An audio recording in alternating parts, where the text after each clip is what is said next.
Käesoleva video eesmärgiks on anda vaatajale esimesed teadmised maakatte uuringute tegemiseks. Alustuseks on oluline kirja panna kuupäev, kellaaeg, vaatluskoha nimetus ja täpsed koordinaadid ning ilmastikuolud.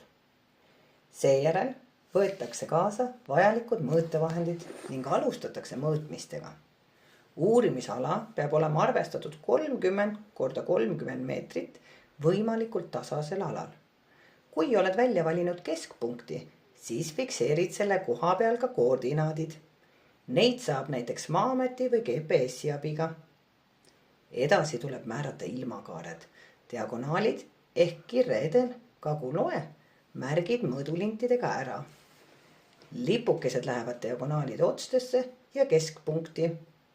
Fotod tehakse põhiilmakaartest ja otse üles ja otse alla. Nüüd on kõik ettevalmistused tehtud, et alustada maakatte uurimisega. Kui oled suurema meeskonnaga, siis saate jagada grupi väiksemateks rühmadeks, et töö sujuks paremini. Diagonaalidel määratakse tensiomeetri abiga iga 2 sammu järel nii võra kui ka alustaimestiku katvus. Seda tehakse kahekesi. Üks paarilistest mõõdab ja teine protokollib. Kohe eraldatakse igihaljed ja heitlehised puud ja põõsad. Alustaimestiku katvusel määratakse rohttaimed, õistaimed, põõsad, puhmad ja muu roheline ning eraldi märgitakse ka katmata alad. Mõõtmisi viiakse läbi 3 korral. Saadud tulemustest arvutatakse keskmine katvus protsentides.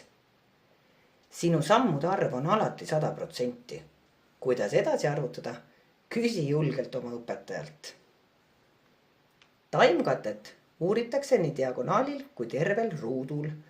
Läbi selle saadakse keskmine tulemus.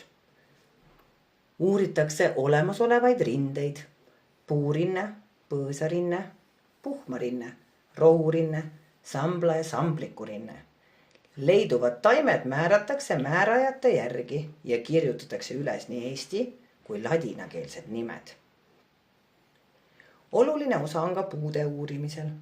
Kõigepealt määratakse dominantne liik. Mõõdetakse kuni 5 puu kõrgus ja ümbermõõt. Ümbermõõtu mõõdetakse umbes 135 cm kõrguselt maapinnast. Puu kõrguse mõõtmisel kasutame mõõdulinti ja klinomeetrit. Puu kõrguse mõõtmiseks peab mõõtja seisma puust täpselt nii kaugel, et kui ta vaatab läbi kõrre puu latva, siis klinomeeter näitab kallet 45 kraadi. Nüüd mõõdetakse vahemaa puust õpilaseni ja tulemusele liidetakse vaatleja silmade kõrgus. Mõõtmist korratakse alati 3 korda ning leitakse keskmine tulemus. Kõigi seni kogutud andmete tulemusena saame määrata antud piirkonna MUK-koodi. MUK-kood on 2–4-kohaline kood, mis määratakse MUK-kvalifikatsiooni järgi. Selle abil saavad teadlased üle kogu maailma aru, milline on just selle piirkonna taimestik.